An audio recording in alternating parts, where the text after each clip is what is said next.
But yeah, because your shop's just down the street. It's not too far. We like I guess like 10 minutes away from there. Okay. Yeah, that's not too far. Okay. Okay, we're on, man. Thank you. So we got a special guest today. Dude tatted me up. Did a Attack on Titan piece on it. It was fucking. Oh, you did the Attack on Titan. Yeah, piece. yeah, he's the one that did it. Okay. That was a good piece we made, dude. Hey, thank you, brother. I appreciate it. I loved it. It's all healed now, so I'm good. Yeah, let me see. Yeah. Check that thing out. Oh yeah, look good. It came out really good. Yeah, I was like, fuck yeah. It came out really good. Love it. But there's Emari from Sacred Ritual Tattoo. Thank you for showing up today, brother. Yeah, man. Thank you for having me, man. This is dope. It's a beautiful setup you guys got Thank here. you. I love it. Thank you. One of my first questions, because I always see if anybody follows you on Instagram, which you got a good following already. What's with the whole the sage thing in the morning? I was just curious. I was like, what is this? Man, I started using like copal is what I use to cleanse the studio. And mostly because, so with tattooing, it's kind of like a very energetic thing. When you get tattooed, basically it's a ritual, right? Like from ancient times, tattooing has been a ritual. And when you open the skin, you opening up portals, and good energy and bad energy is transferred, throughout that process of being tattooed. And sometimes people leave they shitty energy in the studio. Sometimes people leave good energy. So we just cleanse it every day to make sure that it's good for the next client. I've never heard a tattoo explained in that way. I was guessing when you told me that it was like, oh, just probably to keep the good vibes, good energy, spiritual. Yeah, basically, definitely keep the good vibes and keep the studio, I guess, good, pure of good or bad energy, positive energy and everything. Yeah, for sure. That's actually really cool. I never thought. I honestly, when I get a tattoo, I'm just getting a tattoo. Now, but it means something to me. No facts. It means something to me. Like every tattoo I have means something. And people always say like, "What is that?" And I'm like this. And then I've even had I have like this one, and everybody's like, "Why'd you get that?" And I'm like, they'll say, "Well, people." My nephew was saying people are gonna misconstrue it. And I was like, "I don't give a fuck, bro. It's mine. Like it's not for anybody else. That's what counts. It's on you. Yeah, it's not for anybody else. That's cool, man. So you're very spiritual, would you say? I wouldn't say spiritual. I would say I guess I'm open to more spiritual things, but yeah, I just like good energy, like whether it be spirituality or something to do with nature or whatever, you know what I mean? Like the positive vibes. Yeah, that's awesome, man. No, because when I went to your place, it's clean. Y'all are on time. Like, dude, I've been to many tattoo places. Motherfuckers are like, I'll be there in 30 minutes, I'm drunk or whatever. Whatever that may be. I'm drunk. I'm on my way. No, I'm like, you want to sober up first? No, I really enjoyed your studio. Y'all are y'all were kind. I've been that guy too, in the tattoo studio, coming in late, drunk, all that, And I've been there. Yeah, I've been that dude. It's a part of I guess growing up in this industry. But after a while, you realize that people's time is their money, and your money is your time. So be on time, Yeah, and you were very kind with the music, like listen to whatever you want and all that. So I do appreciate that, make you feel comfortable and stuff like that. How long you been tattooing, man? I've been tattooing for about 18 years. God damn. What got you into tattooing? Were you always into art?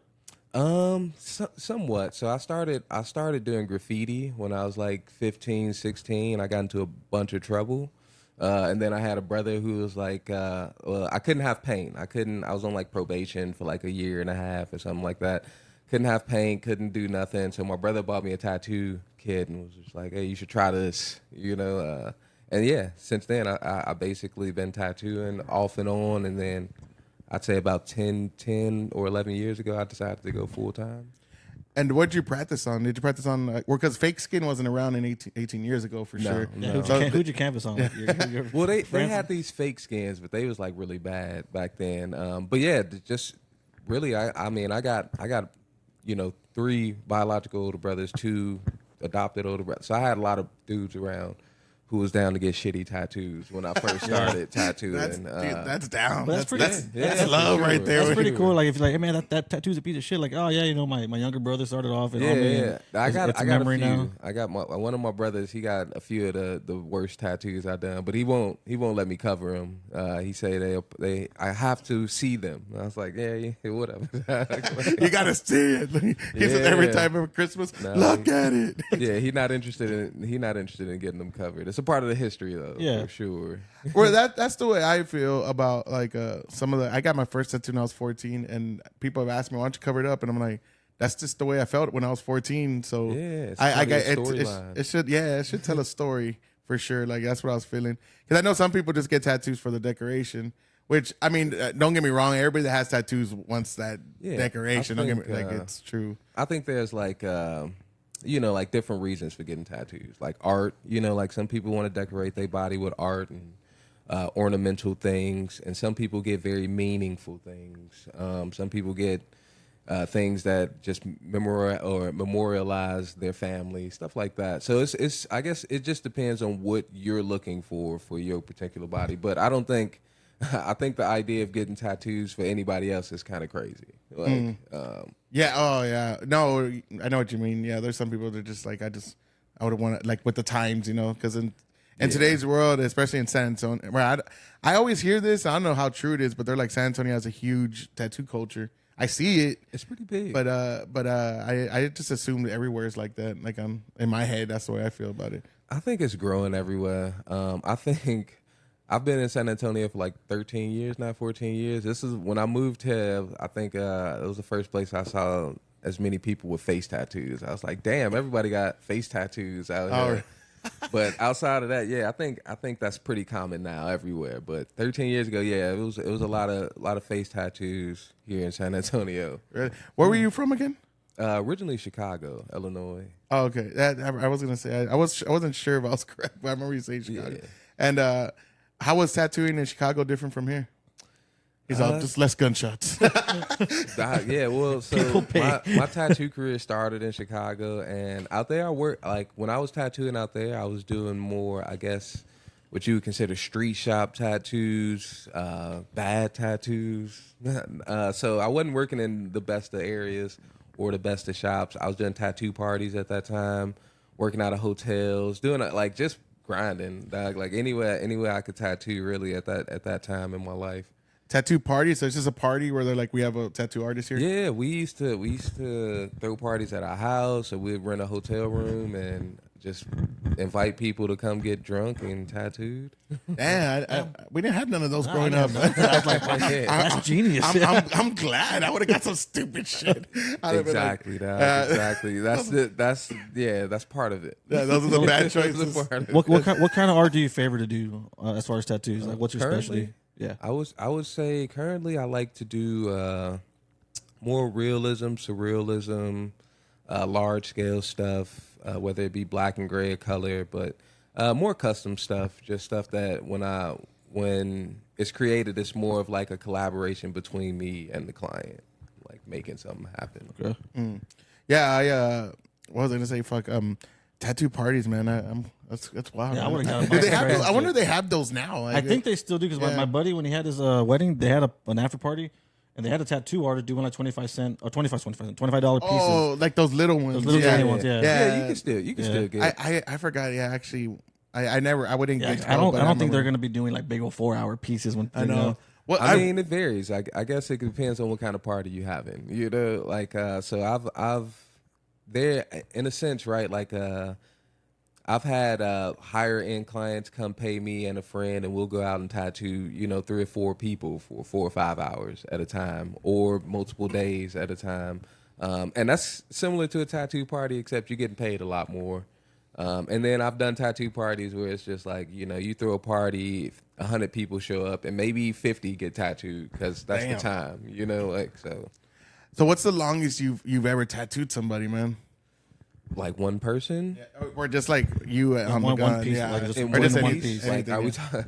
over multiple days, or are we just one day? Nah, just like in a 24-hour period that you were like fucking hitting Or somebody. both, like in a 25-hour piece and one person skill. Yeah.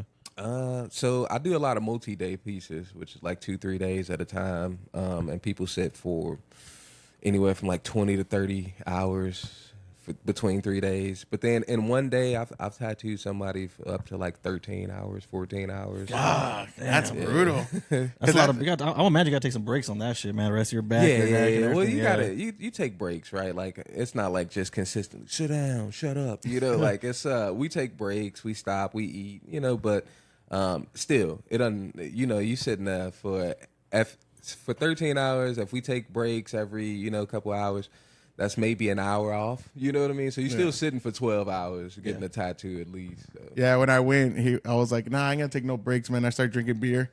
And then I was like, I need to go restroom. He goes, man, I thought you were gonna take no breaks. Oh, my bad, bro. I just need to this food broke the seal and it was over. It was over. It was over. No, but what was I gonna say? I saw that Let Him In that back piece. Yeah. We're just watching it right now. Oh, how long was did that crazy, bitch take? Yeah. That was about 30 hours, 30 something hours. Damn. We did that over 3 days. That was earlier last week. And it's you and a friend hitting them up at the same time, or you're just No, by yourself? I just did it. I just did it by myself. I think moving forward though, 4 days for back pieces, because 3 days is a lot. Yeah, that's a huge back piece, and there was a shitload of shading.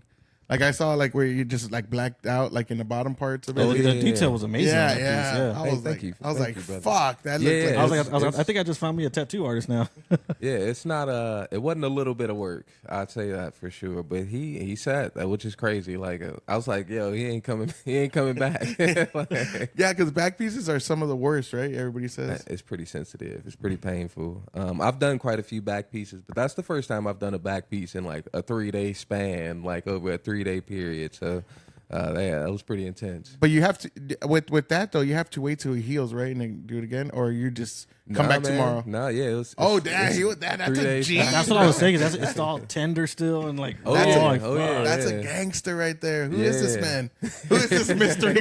we need to meet this guy. I need a fucking party with him. Like, damn, bro, you're a fucking. Hey, yeah, gangster. he's good people's for sure. He's good people's, but yeah, he was feeling it for sure. But he made it. That's what it was crazy, dog. It was like a test of endurance for sure. Yeah, that dude definitely gets my respect, bro. Because that's fucking even arm piece, bro. Like the next day, that shit fucking taking ibuprofen and all kinds of shit. It's fucking you got to brutal, take man. an ibuprofen when you go to sleep, like help the swelling. Yeah, that's the homie Raul, man. He actually owns a company out here, man. He does some cool shit. I wish I knew it. I would tag him or plug him. But yeah, he's a good guy, and yeah, he sat for 3 days straight for that piece. I've done a few other little pieces on him, but that was the first large scale piece we did with him, and I think he'll be good for another year or so. I hope so. I know. I'd be like, I don't want to see you for a fucking year. I don't want to see a needle for like 3 years. I love you, but you make me sick right now. He was like, "Yeah, man, I may see you next year." I was like, "We'll see. We'll see for sure." Yeah, that's a fucking dude. That's a crazy piece. You gotta bro. get someone to rub the ointments on your back. Dude, Yeah, every day. Yeah, it's gonna be. Hey, John, I need you to rub some ointment on me. But I always thought, I don't know why, I've always thought you had to like heal first before you hit it back up. Yeah, well, so for most part, right? Like, if it's already starting in the healing process, then yeah, you need to let it heal. But if you are working on something for multiple days, you give it no time to heal, so it's still fresh and you're still working. But if you like skip 2 days between that, yeah, it's already in the healing process. It's gonna be terrible. It's already terrible, but yeah, it's. So how is your back, bro? Like doing this 18 fucking years. Do you have a lot of because I never thought about that till my friend. I have a good friend that he's done most of my tats. He's like, dude, my back's fucked because you are always bending over. I got a lot of buddies in the industry who like deal with some back issues, but I'm pretty all right, man. I'm thankful. I'm pretty good. My back hurts here and there, but I try and do a lot of stretching. I'm not gonna lie. Fucking yoga king over here. He's got a yoga studio and his tattoo shop. I mean, I would do that if I were you. Yeah, hey, I be trying. Chiropractor or something. Yeah. Listen, I think one of my visions of like, I don't know, future being scared of what I'd hate to see myself go through is like getting old and can't like walk around and shit. Like, you know, like I just gotta sit there or somebody gotta push me around or some shit. So when I think about that, I just like instantly stand up and like, fuck it, let me touch my toes. You know, like No, because I never even thought about that. Like as a tattoo artist, like you have one of the major things would be back problems because you're constantly, hunched over, like in a position for hours at a time, right? I mean, Yeah, for sure. And I think on the regular, most people don't got good posture. That's just most of us. For sure. Gravity is weighing us down on a daily basis. them goddamn tacos, bro. Basically. Can't stop.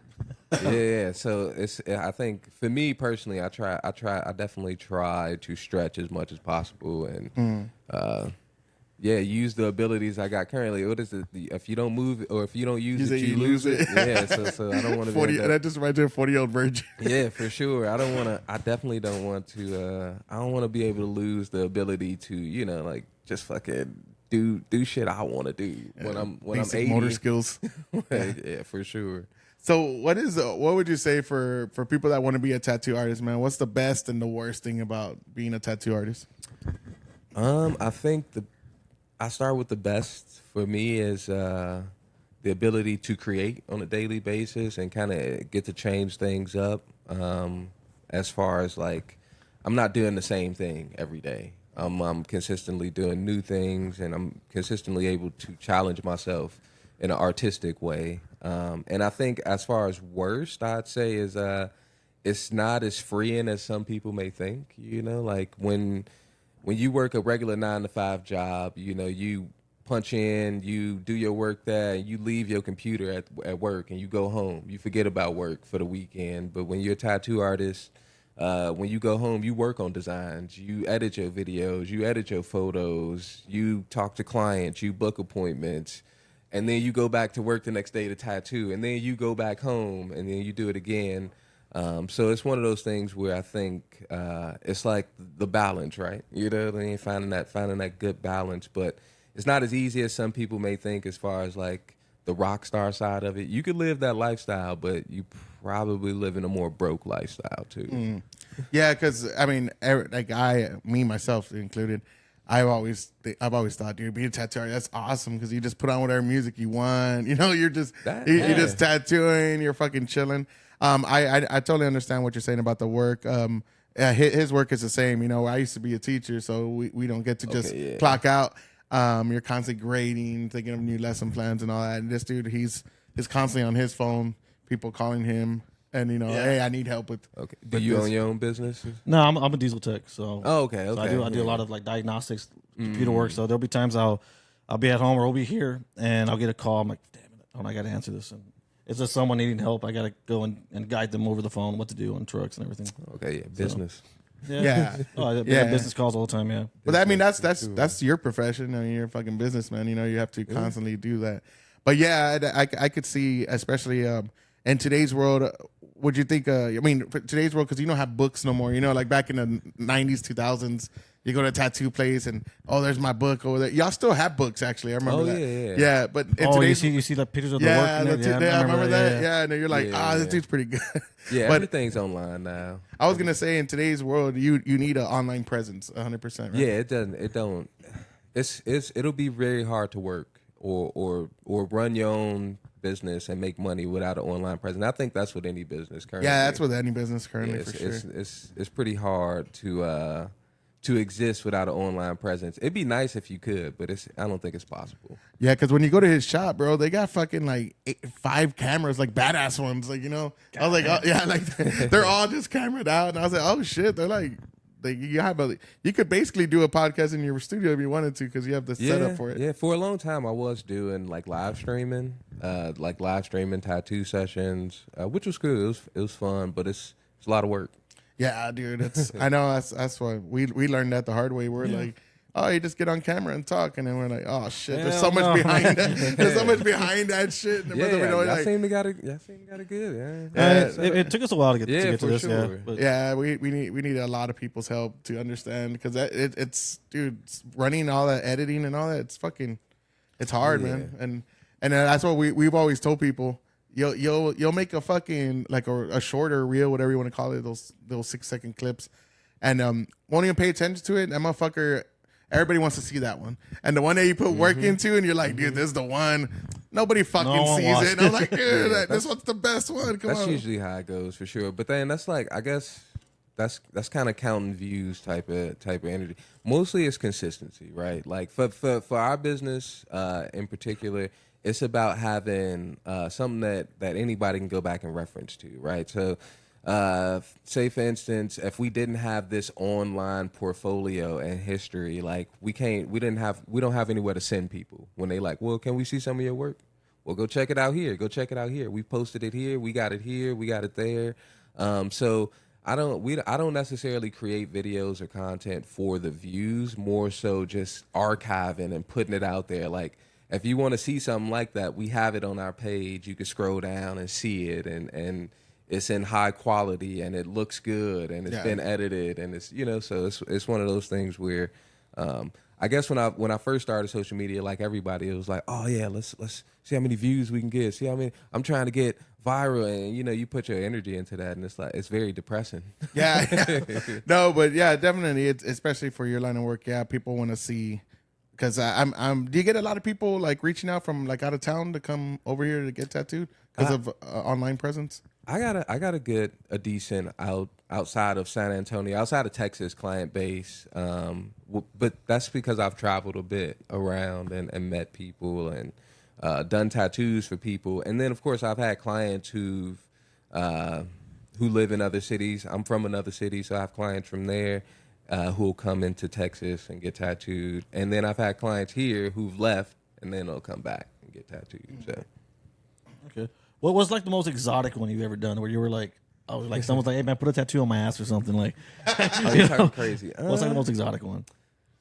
I mean, I tattooed the bottom of this chick's feet one time.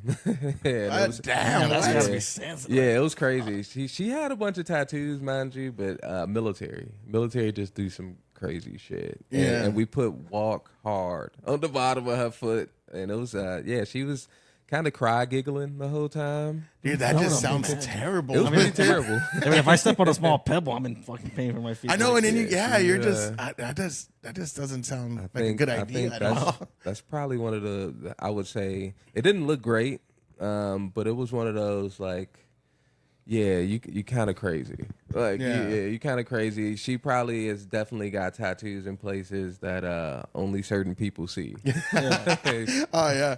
Well, that's one thing. Like when we picture tattoo artists as rock star, right? A rock star lifestyle, right? It's like because you have, I mean, girls that are always willing to be like, oh, I want a tattoo. Where a lot of tattoo artists I know, they're like, dude, they get girls from doing tats, because all the girls want to be around a tattoo artist. That's I guess when you were talking about like that rock star lifestyle, that's what I picture. Yeah, it's well. No groupies, I feel like in the rock the groupies is a small percentage of the rock star lifestyle. Mostly when I guess when I say rock star lifestyle, it's just mostly abusing yourself, really, like drinking daily, because you got this opportunity, right, to where you don't have anybody micromanaging you. You are your own boss, and a lot of times you find that tattoo shops are right across the street from a bar, or some place where you can get alcohol, and you're allowed to drink all day. You're allowed to smoke all day. As long as you can do the work and be okay doing it, you can do whatever you want. So there's this energy behind it that people carry, that it's just that rock star energy. And yeah, no, I've definitely lived that lifestyle, Don't sleep, stay up all night drinking, partying, and then go into the studio and do tattoos all day. Oh, dude, that sounds leave the rough. studio. It's rough. That sounds rough. And when you were doing like that, did you feel like your tattoos were shittier or was it kind of the they same? definitely wasn't as good. No. They definitely. The lines were a little bit squiggly or crooked, Sure, but I didn't. we got the job done. I hadn't mastered the staying up all night and getting fucked up and tattooing. Nah, I had to let it go. You know what I mean? To do better tattoos. That's for sure. For sure. I do know some artists who could do that. You know what I mean? Oh yeah, like they party and then they still do amazing tattoos. I'm like, man, I'm sick, bro. I can't tattoo today. So and you the shop you're at, it's your own shop, right? Are you like, so I own Sacred Ritual Tattoo. you own it? Studio. Okay. Are you with like partners or are you just by yourself? Just me and my partner, which is my my partner in life, Crystal. So yeah, so me and her run the studio. Okay. And she does most of the like behind the scenes work, management stuff, booking, kind of calendar stuff, numbers, and I do the art stuff, the front of the house stuff, tattooing, talking to people, all that good stuff. So yeah, we kind of run it together at the moment. Yeah. Fucking do you get involved in tattoo expos or not? Because I've never gone to one or got a tattoo at one. I've always just thought like it's just too hectic and everything's just like kind of crazy. Yeah, I do shows, I do conventions, and they are hectic and crazy. And if I feel like it's for a certain energy, right? I don't think that tattoo conventions are for making connections with your clients. Like in a sense of like when you're in the studio, you can sit down, have these conversations, go deep, listen to your own music, tune out. At a convention, it's loud, it's busy, it's people walking around, and most of the time you're going to have your headphones in, just kind of drowning people out. Mm. Yeah, because have you ever been to a tattoo convention? I've never been to a tattoo convention. Me neither. I've always just thought like, They used to have them in the Freeman, right? I want to think. Yeah, they still do. Yeah. They still have one that comes, I think it's 2 of them that come here each year, but one of them is coming up. I think the other one just passed. Another one is coming up at the end of the year. So, yeah. Mm. Yeah, I could see how you can you don't make a connection because it's just chaotic. It's pretty impersonal. Yeah, the videos I've seen, it's just people just yelling, and everybody's just trying to give their cards out and trying to get their name out there, which is good. Yeah, definitely. But yeah, and do you have to pay for a spot? You have to. I mean, you just pay for a spot, and it's like pretty much any other. I don't know if you ever been to any types of conventions or anything like that, like Comic Cons and stuff. Yeah, been there. You pay for a booth. And then you set up, and then of course you hope that you make money, or you, in most cases nowadays, tattoo conventions have pretty much turned into competitions. It's not really like it's not really a money making industry as much as it is a competing industry for artists to come together and try and win awards or do the best in a show or best in categories and stuff like that. I was gonna say, what do you think of those? Those old tattoo shows back in the day, those reality shows. Okay, but what did you think of those? Did you like them or not? Yeah, no, I watched quite a few of those shows. I'm not gonna lie. I know for some reason it's like a lot of artists in the industry like, oh, fuck those shows. What were they? What was some of them? Inked was one. With like Inked, David Navarro. LA Inked. That was the one with Kat Von D. Which one with Dave Navarro? Miami Inked. Miami. Yeah, there's all these. What is it? Ink Masters. Ink Masters. There you go. One. Yeah. I think those shows actually helped the industry. Like in our stance, like right, tattooing had like a boom in the last, I would say 10, maybe 12 years. Before that, it was still kind of counterculture. It was still undergroundish. Now, like those shows brought it to the forefront and kind of more to the mainstream, and people started seeing like, oh well, respectable people have tattoos. Like it wasn't a thing before those shows. People just was like, oh, these degenerates have tattoos, So no, it definitely changed the culture. I would say, yeah, for sure, definitely. Yeah, I had principals with tattoos, like, not like sleeves or nothing. Yeah. I was able to go to a school like this. Yeah, because nowadays, everyone's sleeved up. It's insane. Yeah, there's a lot of the culture professionals here. And degenerates nowadays. Oh yeah. But you could tell the degenerates because they have certain tattoos, and you're like, yeah. You could tell those are fucking prison tats.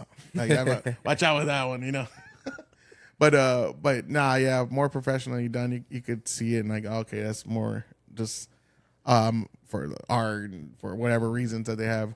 But yeah, that's cool, man.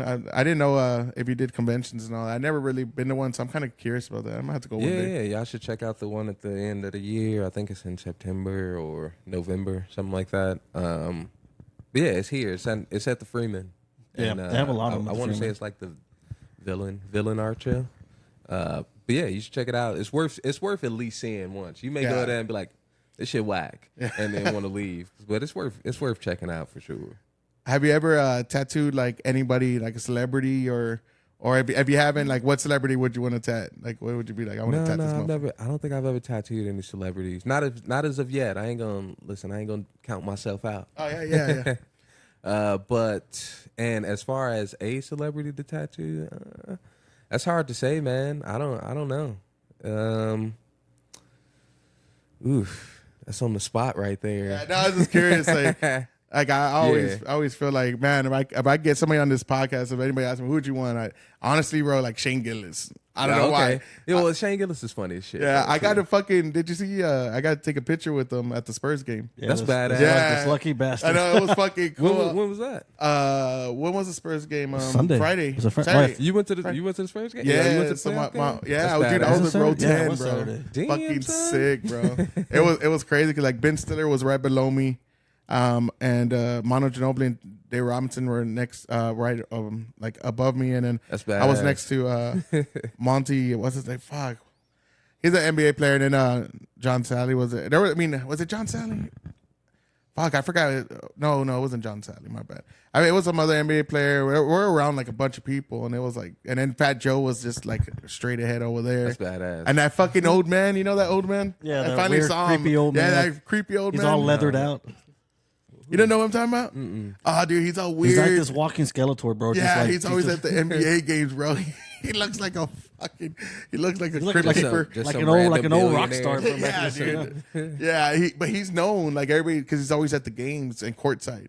And I Okay. saw him, and dude, there was a lot of people. Chris Tucker was there. I didn't get to see him though, but Yeah, I saw. Man, I was on Facebook. I'm like, damn, I had quite a few friends at the game. I'm like, I didn't know my homies was rich and shit. no, What's going on? my homie's rich. I just got lucky. He took me. I'm not near in that level, but dude, fucking level 10 at the fucking finals game is insane, bro. Yeah, I was that's like, nuts. damn, this is cool. But like for me, I would love to Shane Gillis because he just seems like a kind of guy, like a bro. Like I'd fucking have. Because I know he likes Bud Light, I'd fucking get a keg of Bud Light or something and be like, dude, we're gonna fucking rage today, bro. We're gonna rage. But yeah, I don't know, but I would just always assume somebody has somebody they would want to tat. But Nah, I never really thought about that as a question. Yeah, I don't really got nobody off the top of my head that I'm like, yeah, I would definitely tattoo you if you came through. I feel like I tattoo anybody really. Yeah. I've heard though, man, dealing with celebrities is hard. You know, like as far as being like an artist standpoint, maybe like doing like a podcast and talking to them is a little different. But not actually no, because you're an artist trying to I mean, interview an artist, so it's diva, right? I mean, Yeah, they well, get yeah, that- diva-ness. But so yeah, I think it just depends on the person, man. I feel like sometimes tattooing or dealing with a celebrity probably with a tattoo.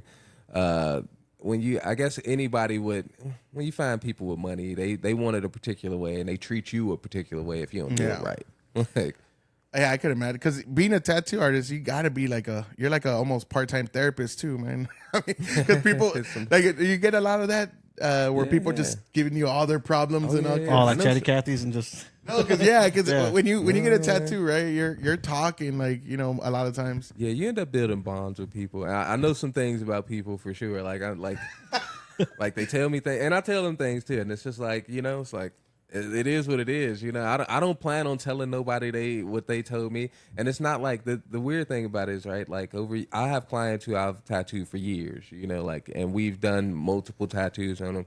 So we've had conversations about family and life and all this stuff and their kids and stuff.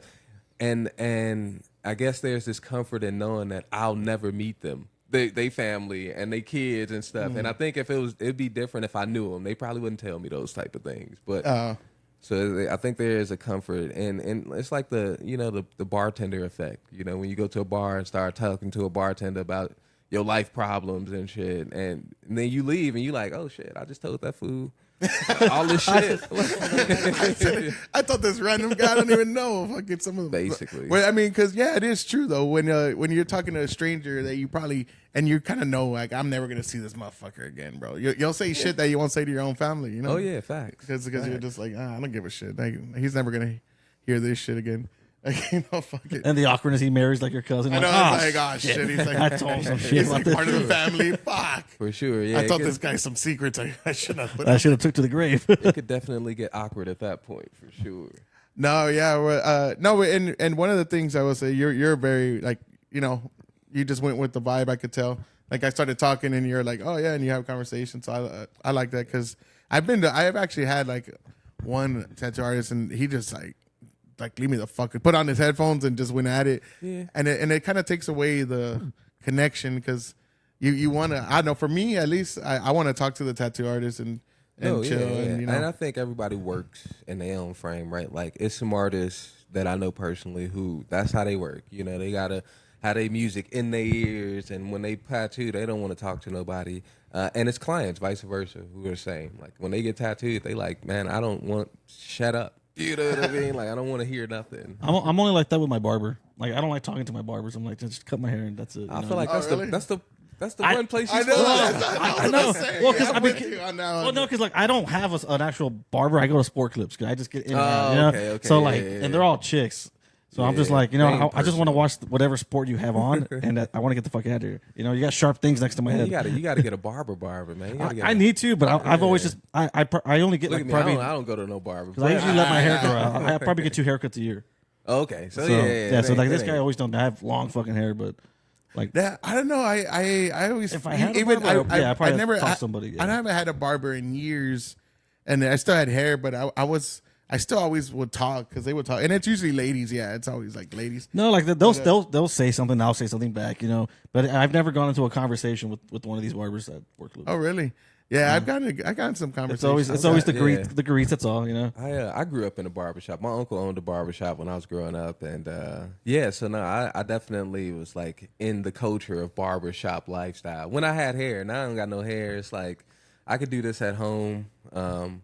I feel like if I had special events to go to, I would go to a barber and be like, "Hey, straight razor me, brother." You know what I mean? But I ain't got nothing to You go know, to. I didn't know this last time, but I don't know if I'm tripping, but he kind of looks like a skinny Ice Cube, right? In a way. Dang. No, Kind of, yeah. No, that's not an insult. Ice No, Cube no, ain't a bad looking that's- guy. I only say it like that because I've never got Ice Cube. I don't know. Yeah, from the side here, I just noticed because maybe I didn't see you from the side the other day, and I was like, Yeah, no, hey, I he never kind got of Ice looks like Cube. a. I mean, I'm getting fat, huh? No, I said a skinny Ice Cube. Dude, what if someone watches the pod? Hey, y'all had Ice Cube on there? Like, I said a skinny Ice Cube. No, you're definitely not fat. No, I'm the that's fat right. one here. But no, I was looking for the side. I was like, God dang, kind of who's he remind me of? But who do you usually get that you look like? I feel like I've gotten like when I had a longer beard, I've gotten like a small James Harden. like I could you like a mini James Harden, dog. Like I've heard that one. I can't stand that dude's beard. It's so gross. Yeah, for a while I just had like a just a ratty beard. It was long too and shit. And people were like, "Damn, you kind of look like James Harden." I'm like, why? Like why? Why would you see that? Yeah, I gotta see a picture of James. I mean, I know how he looks. I don't know why it's not coming to me. But no, I mean, fuck, I don't know. I don't see James Harden too much. But it's skinny cube, yeah. I don't know. I don't get too much look alike, I guess, in a sense. Nobody's like, "Oh, you look like this dude or that dude." I look like my brothers. Like we all when people like see us for the first time together, oh shit, y'all look alike. Well, and what are you? Are you like the middle or the oldest or? I'm the youngest out of all. Oh, you're the youngest. Yeah. Oh, nice. And how do they feel about you living out here? They never tell you to go back home, or? No, man, nobody. Everybody, Get I the guess. fuck out of here. Yeah, everybody kind of doing their own thing, in a sense, as far as my brothers. But nah, man, going back to Chicago ain't really the move unless you got money. You know what I mean? It's expensive out there, man. And what made you pick San Antonio? I'm always curious about that with people. Like, what? I actually had a brother who was living here for some years before I came here, and I visited him, and it was like, I want to say, man, it was like in March or February or something like that. I came out here, and I got off the plane, and it was sunny and shit, and I was like, yo, I ain't going back. Like, this is it right here. Oh, okay. So the weather got you. Yeah, no, the weather definitely changed my perspective. That and like I was just going through shit. I wasn't really doing much of shit up in Chicago. I just finished school, kind of just in limbo in a sense. So I ended up flying out here for a vacation and just ended up staying. Mm. And what got you in that tattoo game? Like, how did you get involved? Like, you went to your first shop and. Like you just said, when like, I- hey, when I got this. here? Yeah, like when were you you got an here. apprentice or you just When I got here, I was actually when I first moved here, like I said, I just finished school, so I was actually looking for work as just regular jobs. And I was working in the school system for a little while here in San Antonio. That's right. We did talk about that. Yeah, and I was okay. working on the side. I was working I was tattooing on the side. Like, so I was just tattooing out of the house, out of the apartment, friends, stuff like that. And then I started working part-time at a tattoo shop here in San Antonio, which is ironically down the street from where my shop is now. Oh, shit. Yeah, so I started working at a tattoo shop there part-time, and then I realized that the school I was working at didn't want to hire me full-time. They just wanted to keep me part-time, which means no benefits, nothing. Like, they just basically wanted to slave me away and then keep me part-time because I don't have a teaching certificate here in Texas. Like, so. And it was art, right? You were teaching art? Yeah, well, I was working in the art, basically I was doing art director. I was an assistant art director, if you want to call it that. So I was working in the art department, and it was kind of like full-time work at part-time wages. And I just kind of consistently was working at the studio, and it just became where I was working on the weekends, making more money than I was doing during the week at the studio. So I was just like, you know what, scratch that. What am I doing? Yeah. Yeah, I can't, because I had no intentions of going back to school. Like, and that's what they wanted me to do: go back to school, get my certificate here in Texas, so they can hire me full time as a teacher. And it's just too much. So yeah, that's it. Long story short, I ended up working in the studio part-time, started working full-time, and yeah, and then let go of my stable job, I'd say, or stable job as they say, and started tattooing and living the rock star lifestyle now. I know, yeah.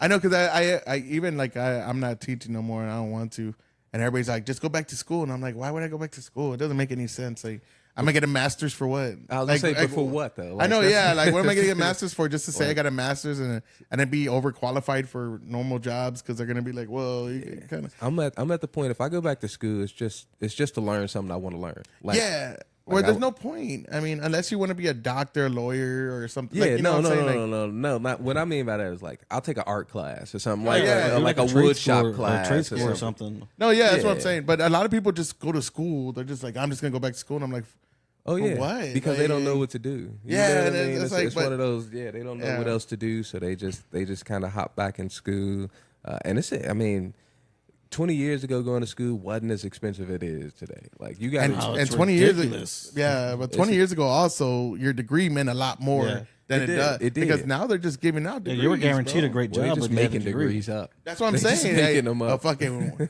African women studies in 1970s or some shit. Like, really? Like, what is? No, like, they literally have these classes that they're majoring in, and like, I've seen even videos where it was like, dude, a bunch of women just talking about, I have a master's in gender studies and Western Hemisphere, and like, what the fuck is that gonna do for you? Like, what is that gonna do? It's made up stuff, and unfortunately, it's kind of one of those things where like a lot of kids get pushed into it. Like, it's the idea of like, what are you doing with your life? Go to college. It's like, why?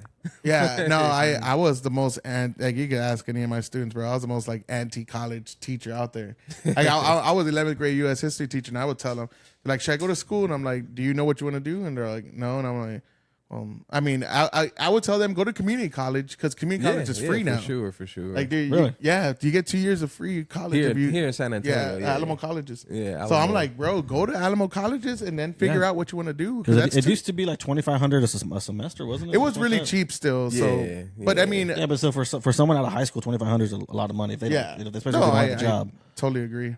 But what I'm saying is, like, now you could do it for free, and those 2 years you could kind of like gravitate, like, man, I want to be in the workforce, or I want to, and you still end up with an associate's, and like, you could also say, you know what, I want to be a teacher, and you have to go to school. I get that, but just for the fuck of it, I think trade school is where the money's at, dude. Oh yeah, no, for Like sure. 100%. Trade schools are. I think I'm not against or for any furthering education. You know what I mean? I'm not gonna tell somebody like, this is what you need to be doing, or this is what you shouldn't be doing. However, I do see that I will say, and I tell my daughter this all the time, if you go to college, and if you're going to go to an away college, you either better make sure it's something you love to do, or you making a lot of money. Because either way, you're going to regret it. At the end, if it's not those two things, like if you didn't go to school and you like learn something that you absolutely love to do, or you didn't go to school and you came out and you making $300,000-$400,000 a year. Either outside of those two things, I think you're going to end up regretting your decision. That be I in would- debt too. Yeah, I was Well, gonna yeah, say I would But suggest, you'd probably be happy in debt if you learned something like, oh Yeah. yeah, man, Yeah. I love this. What I do is it just makes me happy. yeah, if you want to be a film like a producer or a Something like- director, yeah. and you go to film school, I get that. But for the most part, I would always say don't leave fucking the state you're in, like yeah. because then you pay out of state tuition. Unless you got money, Out of man. state tuition is like $300 a you fucking got credit. you got housing so and everything that's too. an extra $1,000 because usually classes are about what 3 hours. It's And- you just talking about the school aspect. Like you're not even thinking about like, oh, when you go home, travel aspect. When you so far away from everything, like your support system, that you getting packages mailed to you, all of it. Everything costs money. Oh man, but I one thing I do suggest for all the fucking young people, bro, is go travel. Like if Yeah, you for can go sure, travel, go do for it sure. in your youth. Yeah, before you got kids. Yeah, do it before you get kids, and no, also not even that. Like just before you can like while you can do it, because you see, I would travel a lot, and you see these old people like struggling to go to like certain little things, and it's like, bro, that looks painful, man. It looks. That's what I like say, tough. man. That's why I said, man. Hey, it's unfortunate and it happens a lot that when people do find the time to enjoy life, they hanging on to life. And that's They're barely hanging on. yeah, it's unfortunate. That's a good way to put it, That's what yeah. I say. I think about that in my brain. I'm like, shit. Let me touch my toes. I tell a lot of guys that I work, man, just hey, y'all need to get the fuck out and travel, man. Like get out of because there's some guys that haven't even left San Antonio or Texas. Oh yeah, yeah. Dude, you need to get that tatted on you. Let me touch my toes. You know? That's your motto, bro. Let me touch my toes. Nah, What does man, that mean? I can't never go to prison with that tattoo. But don't you don't want to go to prison. with That's that not my plan. It's not in the plans, dog. Yeah. It's not in the plans. But that's a good motto. Just let me touch my toes. Just just to let yourself Telling know, you, like brother. I need to make sure. Yeah, especially you flexible. travel, you see it. You said it firsthand. You seen it. You like these people. Listen, they in the prime of or not prime. Excuse me. They're in the part of their life where they can enjoy and do whatever they want. And you see them struggling to get up the stairs to the hotel. You know, like Bro, I've seen some like because even like when you go see like Mount Fuji in Japan, right? I mean, you're talking. You've been there. Fucking the amount of stairs you go up. It's I haven't been there. You haven't done that one? No, we never Oh went. shit! Or me and David. You and David went Yeah, there. I've done it by myself. We went this Bro, last time. I was like, hey, let's go to you- Fuji. Oh, we've been there. I'm like, come So on. there's a fucking like a little area, and you go up these stairs to see Fuji, and it has the shrine, the Tori, and that that gate kind of thing that Japan's famous for. You know those two. yeah, And it's beautiful. But dude, getting up there, you're talking, bro. Like I was young doing this, and I would take like a break, like halfway, like oh shit, and you're sweating. Japan's believe it. fucking hot. The summers humid, are huh? brutal. Yeah. Yeah, dude, the summers are fucking brutal. And you're walking up these stairs, and you're all like you're just fucking huffing and puffing, and you see old people, and they're fucking dying. Like I'm like, dude, are you? I've even like helped some up. Like, are you good? Like, because I'm not good, and I'm. That's it. And I'm 35, and I'm not 35 no more, but at the time, like man. I'm in my 30s, I'm dying. That's the crazy part, like, right? Like some of the most, like all those Instagram scenery, some of the most beautiful places you see, like you got to hike into, you got to climb into, yeah. you got to climb down to get to it. Like you just don't get there. And then I think a part of the issue we have as just human beings is like, hey, just fucking put an elevator there. You know what I mean? Why is there no escalator? Yeah, and then we do that and we just ruin the whole shit for everybody. You know what I mean? So Oh man, like one time when we went to Maya Bay, which is you seen that movie The Beach sounds with familiar. Leonardo DiCaprio. Okay, yeah, old school. Okay, yeah, okay. yeah. So you could go through a boat, but if you want to be cheap, and at the time we're young, so we're going on a budget. Yeah, we're on a budget, and they're like, well, you could go the other way. It's cheaper because you have to take a boat, but you're like climbing up, and you're climbing up like rocks. Like, bro, it's like a net. And you got to wear special shoes to climb those rocks because they're jagged rocks. They'll slice into your skin. Oh, okay, yeah, so they yeah. give you these special like rubber shoes. There's like really hard, thick rubber, and you have to wear those, and you have to climb up a rope, kind of like with the rope. Oh, okay. Yeah. So Yeah. So this ain't just like, hey, you can take the back way. that- No. They guided you up. Because this. you still got to take a boat to go to the island. But the Okay. boat will ferry to this one spot where the water's a little bit shallow, and you have to like kind of swim to those ragged rock, like those rocks, and you grab the rope and you climb it up, and then you get to a flat part. Then you got to climb spider rope, like how they do in the Yeah. military, where you climb the ropes. You got to climb that to the off branch of the balcony, and then you're on the island. Dude, I didn't even think I could do it, but I did it out of like, I don't want to be embarrassed and be the fat guy. I wasn't even that fat there either. were people struggling, bro. Oh, dude, That's I what I'm was saying. struggling, Like, bro. so you just climb at your own risk. It's like one of those like, hey, Oh, It's yeah. basically at your own risk. Yeah, It's but- a third world country, bro. They don't give what I'm a saying. fuck. Yeah, Okay, but everyone's helping out everyone, dude. Like there was, So if you fall and die, that's just because I think I pushed one girl up with my. Because I remember there was these white girls that were with us, and one of them struggled. And I kind of like used my shoulder to like bumped her up instead of like I didn't want to grab her ass, and she's like sexual harassment, you know. So we just that, and I just motivated this guy. I was like, "Come on, you fat fuck, let's get up here. People are watching." I know, yeah. He's all, people are watching you. Let's go. I was like, You look fuck. pathetic, John. You die, they're gonna be like, hey, let's go fish his shoes out the water. I know, yeah. Nah. So I don't even think we had to do that, to be honest, because other people are like, no, you could go another way. I'm like, well, I don't know. We just picked the worst way, I That's guess. nuts. And but it was fucking amazing though, because when you get there, it felt much better because you went through all this shit, and you're like, dude, I don't know if I can do this. And The reward. yeah, you seeing had the that sights. reward about it, and then the next time I went, me and my wife went on a vacation. Our honeymoon. We went to Thailand. We went to Maya Bay, and we went all nice in a boat. And I was like, man, this is much different from the last time I went. Yeah. And we'll be going there in July, so it's gonna be What fun. is that? What is that called? It's called Maya Bay. Okay. And it's near like what's the fucking island?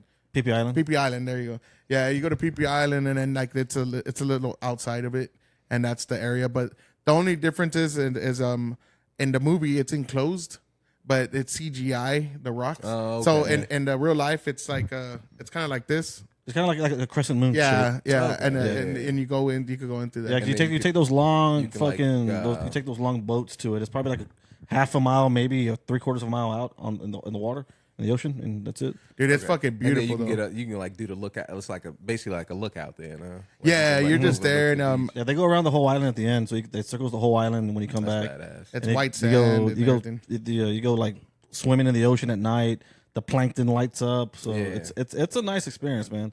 Bro, that's the cool shit. Sounds You- much better than the golf. Oh yeah, dude. like golf, it's like, you might get some oil spills. You know, it's very nice. It's a little brown today. Yeah, you don't go to Corpus Christi for the views, man. I'll tell you that. Yeah, no, but it's just like those kind of things, right? I've been to in Boston when you're going through those areas. You know, what do they call it? Freedom. What is it called? Fuck, it's been a while since I've been in Boston, but you know where you're going through all the areas to go to all the war sites and just everything, like all the history shit. I seen people struggling, bro, like struggling. Oh, to you talking do- about like the tourist stuff? Yeah, Like, yeah. Like I seen these old man. people, and they're like in walkers in this rock area, and they're like looking around, like what can they do? And I'm just like, oh man, I feel bad for these motherfuckers, bro. Like, Yeah, you know what? Sometimes I'm like, they probably been hit 20 times or something. You know what I Yeah, mean? Like, it's maybe, their 50th yeah. time and shit.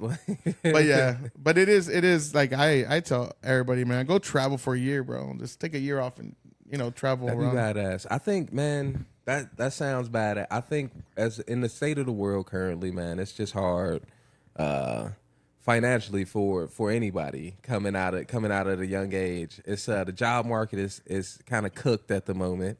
And then school is expensive, so travel is expensive too. But there is ways, and I think I got friends who travel on a dime budget, and Bro, go see it's- places. And that's some of the best ways you meet some of the best people doing it that way. When you stay in hostels, Oh yeah. I think traveling on a dime budget is pretty good. I've only done slight amounts of traveling on a dime budget, but I got some friends who do it, like friends traveling and just going crazy places and doing it that way.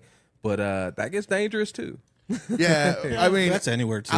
I would say though, if you're a female, be a little more cautious, definitely. Yeah. Because I mean, you never know. Like you're in these different countries, language and motherfuckers, I'll take advantage of that. Yeah, and for males though, I mean, I don't. As long as you ain't out there, starting shit, you'll be fine. I mean, you might get just follow your gut, bro. Yeah, I mean, 'Cause, if you're looking for trouble, you're gonna find trouble. Facts. And That's just everywhere, don't take Yeah. don't take that American mentality where it's like, oh, it's a free country, because no, you're not in that country. Yeah. You're not in We- America no more. It's a bougie mentality here. So Yeah. so when that's what I was making that point is when you say like for like take a year off, go travel. It's a very bougie mentality here where people think when they see travel, they like, I need a jacuzzi in my hotel room and Yeah, shit. You no, know? like, we're talking sharing a room with 20 Yeah, for strangers sure. in a Yeah. hostel, bro. Like, And that's the thing. Instagram and it smells has like made ass. it that way. You know what I mean? Instagram and reality shit has made it to where you think that everybody traveling like this. Nah, Nah, dude, like, 'cause you'll get used to the hostel smells. Every hostel, when you're bunking with a bunch of people, has that one certain smell. Like everyone's drying out their towels. You got that old towel smell everywhere, and It's and not, Staples not, BO and not to everything. be a dick, but it's usually like white European motherfuckers, bro. Yeah, they smell like straight Yeah. Atticas, bro. Just Like, ass they and all, like- armpits. Yeah, because like you said, they're wearing sometimes the same shit. Yeah. Like 3 times a day because they're Oh, traveling, yeah, like you they said, out on of the a nickel and backpack. dime, man. Yeah, so. they backpack. They out of a backpack. Yeah, I've stayed in quite a few hostels here in the States. It's quite a few hostels here in the States. Yeah, for I used to stay in one. And that's in the cheap LA. way to travel in the United States. Couch surfing. It's just for you to lay your head down at night because you're not going to be in there during the day. You're just there to sleep. That's it. No. That's well, the goal is to you know what I mean. Travel, see some shit. Yeah. Don't be. Don't I be tell in everyone, the man, woods. if you want to travel, you can. You can do it cheap or you can do it expensive. It's up to your wallet. But the thing about hostels, though, that I like, a lot of American people don't know about hostels, right? Because a lot of Americans don't. And I actually saw this dude really fucking like he expressed it really well. He's all, why do Americans got to travel? You want to go you want to go skiing? They got it. You want to go to the desert? They got it. Yeah. Mountains? They got it. And I was like, yeah, it's true because we got everything here if you really want to see it. Yeah. Because I've fucking seen very little of the United States, bro. Like I've seen more of outside. Well, because the US. the way I saw it is like, America ain't going nowhere. I'd rather get out first while I'm young, and then when I'm older, then I'll start caring about like, okay, I want to go see when the you Mount old, Rushmore. Yeah, because I mean, I could go in the safety of my own vehicle. I'm gonna drive, do a road trip, go see that. That's fine. No. I say that all the time. I'm always like looking at shit online. Oh man, I want to go to Egypt. I want to go here. America is some beautiful shit. It's beautiful. Dude, Yeah. gorgeous. But Like, we I want to don't- go to the fucking the big woods in Yeah, Seattle. and it is cheaper Like, too because we don't have to cross an ocean because that's the Yeah. expensive part of traveling. To everyone, it's going to be expensive because you have to cross either Pacific or Atlantic, and that's expensive. Mm-hmm. And then once you're in, if you go to Europe, you go to Asia, whatever, then you can start nickel and diamond and do it the cheap way. But you're going to have to pay for that plane ticket regardless. Yeah, to get there. The get there part is Yeah. expensive. yeah. And here it's not expensive to fly from here to there, Southwest, Frontier, they'll all take you for a cheap price. Yeah. But that's the one thing I would say for American people, like, fucking, dude, go discover hostels, bro. Like, it doesn't smell like ass. Yeah, especially when man. you're young, just go. No, but hostels, the one thing I was going to say, you stay at a hotel, right? It's just a hotel. You have a bar. You're going to spend a lot of money. Hostels, they have like theme nights, especially like outside. Yeah, that'd be Party like, hostels, yeah. Youth hostels. like youth hostels when Yeah, you're you young. could definitely do. I would say it was funny because you said the Americans don't know about hostels. The type of Americans that know about hostels aren't the good ones, dog. Like, I've been in some hostels and it's like, yeah, it's Americans there, but they like the bad ones, the junkies. Really? You know what I mean? Yeah. Really? So I stayed in a hostel in downtown Denver when I was out there one time, dog, and it was definitely junkie road. Like it was just motherfuckers wow. hanging off the side of the stairs, all high and shit. I'm like, oh shit, this is the wrong. more like hostel. a homeless- Where'd you homeless go? camp. Are you sure it wasn't a halfway house? It was, no, I don't think that was a hostel. Like I said, I've stayed in quite a few hostels around, like in just different cities in the United States, because it's cheap. It's like Yeah. $20 you can get a room, and at that time I bought the whole room. I bought the whole room for like $100 or some shit. And that's Bougie smart. ass. That's Hey, smart right dog. there. No, Fuck. I know. I'm with it. But it was cheaper than getting a hotel in the middle of Denver. Like I was right in the middle of downtown Denver, so I bought the whole room. But then like same, like it was just like I've like I said, I've been to other hostels and it's like you meet travelers, you see backpack, you know what I mean? You see it ain't the cleanest place, but yeah. but I walked into this one, I was like, oh shit. Bro, I used to stay in this hostel right across the street from the Chinese theater in LA. And dude, it was a fun fucking time. All Europeans. And then my wife, she's not from here, so she would tell me all the time, like, oh, I stay in hostels LA all the time, San Diego, and like different places that she would go. And she goes, yeah, they were fine. It was full of young people. Like at the time, she was about like 21, 22.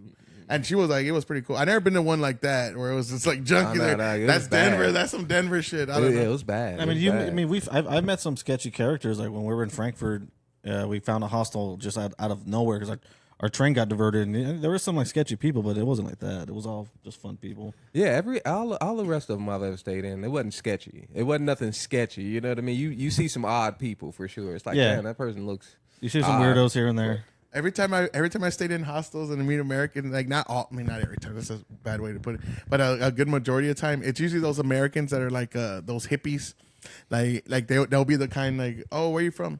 I'm like from the world, you know. Like, oh my god, never mind. This conversation's over. All right, have a good one. Later. I'm gonna go get a beer, dude. I'm from the world, and if they had like a world passport, that'd be me. And I think the only bad experience I had was in Frankfurt. It was a dormitory for like 24 people, so there was 12 bunk beds, and it was just one restroom to that one room. But they had a community restroom in the hallway.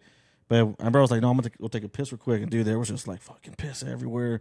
And dude, it was disgusting. I was like, "Yeah." And I told Johnny, I was like, "Hey, dude, I'm not using this fucking thing." Like, no, I'm going to the community. Remember we went to Thailand and that dude was banging the chick in the restroom in front of everybody. We're like, dude, Thailand, dude, just wild, bro. The doors had these little slanted wood planks, and so if you actually like go down, you can see through it.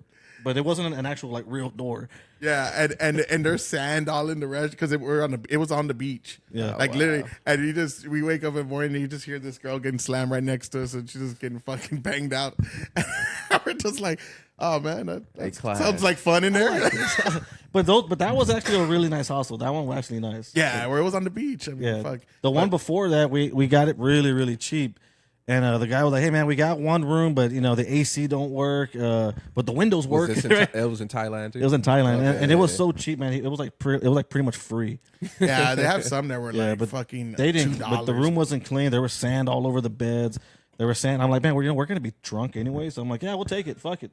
It's just for one night. I would have slept on the sand. I don't give a fuck, bro. Like we're young and stupid. Yeah, there was drunk, no blankets. It was just a nasty ass pillow. And sand. That's it. I was like, "Fuck it, those man." gel beds, I was like, "We'll stay here." Nah, man. Yeah, listen. I was at a point in life where I lay my hat as my home. Yeah. Okay. So because it's getting a little later. Where would somewhere that you want to tattoo, like a city that you've been wanting to go to, and like I want to go fucking tattoo out there. Have you thought about that, or you just don't care much? Talking about like in the United States, or or anywhere, like anywhere that you've always thought. Man, no. I like. That's the thing is like I've traveled a lot of places tattooed that, but I want to travel there and not tattoo. Oh, okay, just travel. Yeah, I just want to be there and not working. It's a perk though, like right, like I get to travel and make money and see a place, but I am working, So yeah, now when I travel, I'm like, nah, I just want to be here, just experiencing this shit.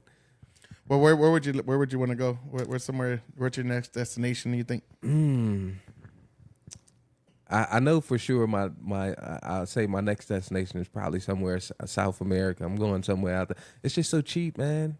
I keep hearing good things. I'm trying to learn Spanish. I'm trying to get my Spanish game up. I keep hearing good things. I've never been to South America, dude. Yeah, like I've been to Asia, Europe. I've never been south of the border. It's so close. I mean, I've been to Mexico. I've been south of the border. Mexico But Mexico's still in North America. So. Never been to Cancun. Never been anywhere. No. It's always been east or west. I like Mexico. Mexico's nice. Shit, yeah. It just depends where you go now. Well, of course, that's everywhere though. Yeah. No, I mean Mexico's like on a new level though. I mean, they're motherfuckers. Like no border towns. Yeah. I just want to go tropic. That's it. Yeah, I mean, but they say that on the same side of this fence. Like they be like, hey, don't go to the border towns because of the border. Yeah, it's just anywhere on that border. Stay away. Yeah, you want to cross over that sure. shit. It's interesting. Like I was out in Mexico last year, and I told some dude I was from Texas. He was like, Texas. I'm in like Guadalajara. I'm like Guadalajara. Motherfucker, y'all cartel killing people all the time. So they feel the same way. Like the shit on their news is the shit we get on our news. You know what I mean? Oh like, yeah, it's always this exaggerated. You know? For sure. Because when he said that, his eyes got big. He was like. I remember Guadalajara, dude. I remember when I was in Paris, they were like, hey, well, everyone introduce yourself. We were doing this tour. And I was like, yeah, I'm from Texas. And they were like, oh, do y'all still ride horses there? I'm like no.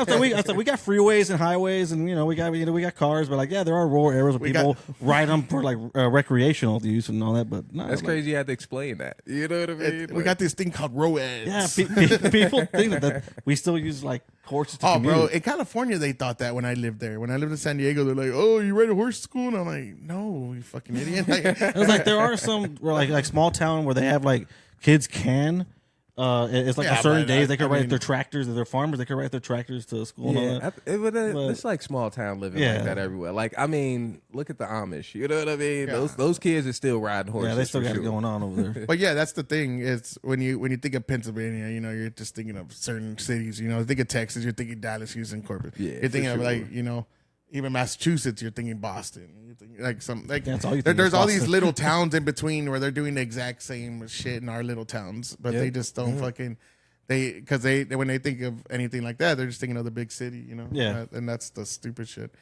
But yeah, man. What would be some good advice to like an up and comer tattooer, like somebody that's once again in the game? What would you say to them? Like, what do they need to do to be successful? I would say stay focused on the art, you know, continue to create good art and reference from that. Like learn color theory, learn how to draw, learn how to be a better artist, and that all transfers over to tattooing, you know. So that's what I think that if I had that more of that advice when I was younger, I'd probably be maybe further or maybe I don't know, maybe worse off. You know what I mean? But it's hard to say. I think yeah, just learn, just creating better art is the foundation of good tattooing, you know. So That's cool, man. Yeah, when you first got into it, you were just like, "Fuck, I just want to draw and." man, I didn't have a lot of artistic background. I don't have a classical art background or nothing like that. So I come from like a street art background, graffiti. So it's no structure there. It's just do what you kind of want. And so it was kind of like when I started tattooing, I started learning just the tattoo part of it, not the art part of it. And then I had to go back and relearn a lot of shit in that sense. So save yourself some time and learn how to become a better artist. Like, That's cool. Yeah. And practice on like would you say practicing? What would be the best thing to practice on for young people? I think with a pencil and paper, honestly, is the best thing to start practicing with before anything, right? Like that's first and foremost. If you can't draw it on a piece of paper, you're probably not going to be able to tattoo it with a machine. And that's kind of what I tell a lot of people. There is this whole, I guess, culture of artists who don't draw or don't do art and they just copy work. And you could be one of those type of tattoo artists, but I think there is definitely more enjoyment and more pleasure in creating something from start to finish, right? Like you draw it, you create it, you tattoo it, and now your client is happy about it, you know? So, yeah, I think fundamentally starting with paper, pencil is the best way to start. Some pens, preferably, and drawing.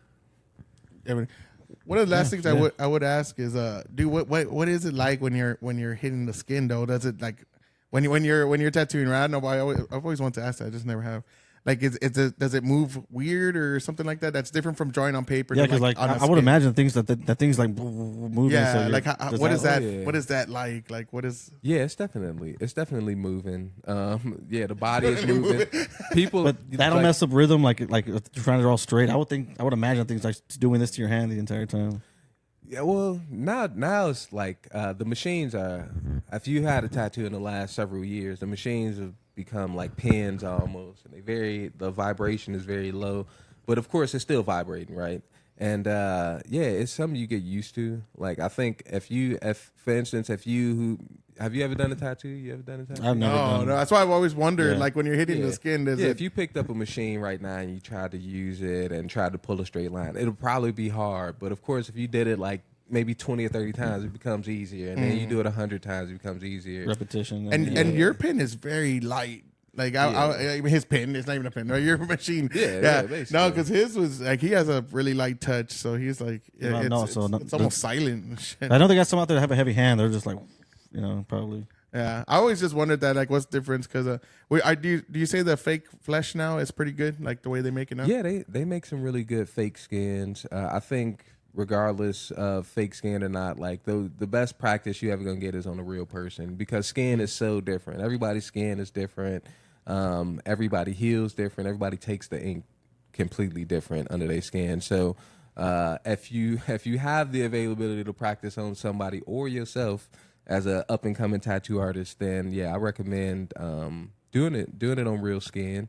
Or of course, if you learning, practice skiing for sure. No, that's cool, man. Any questions for? Nah, we're good right there. Yeah. Yeah, thank you, Emari, man. Thank you for coming out. I really Yeah, brother, appreciate I it. appreciate I'm y'all, man. I'm gonna have to get a new tat from you when I get back. Yeah, when we get back, I'm gonna sure. get some shit done. I think I'm gonna do I'm ready. a Tanjiro piece or something. Yeah, From All right, Demon Slayer. let me know, No, I'm brother. gonna go straight I'll be Naruto on here. this one. I'm good. I'm going Naruto. I'll be here, man.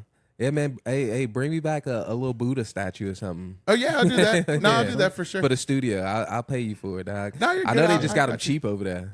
Nah, yeah, they have The same shit you pay like $150 here, you can get it like $10 over there. Oh yeah, no, I'll get you a little Buddha. Yeah, statue. we get some stuff for free. As Bro. That'll a- be our gift. Yeah, Hell we'll yeah. get you some from Thailand too, because we're gonna be in Thailand as well in July. So just the podcast, like me and him and my other Yeah, 'cause friend. me and David that's are flying out badass. to Bangkok, and he's gonna meet us there, and then we're all flying back together. Damn, that's it's badass. gonna be Hell fucking- yeah, it's gonna be hell yeah. wild. So 25 hours of traveling, brother. I know. It's gonna be. Hey, it's worth it though. Oh, worth yeah, it though. yeah, it'll be good.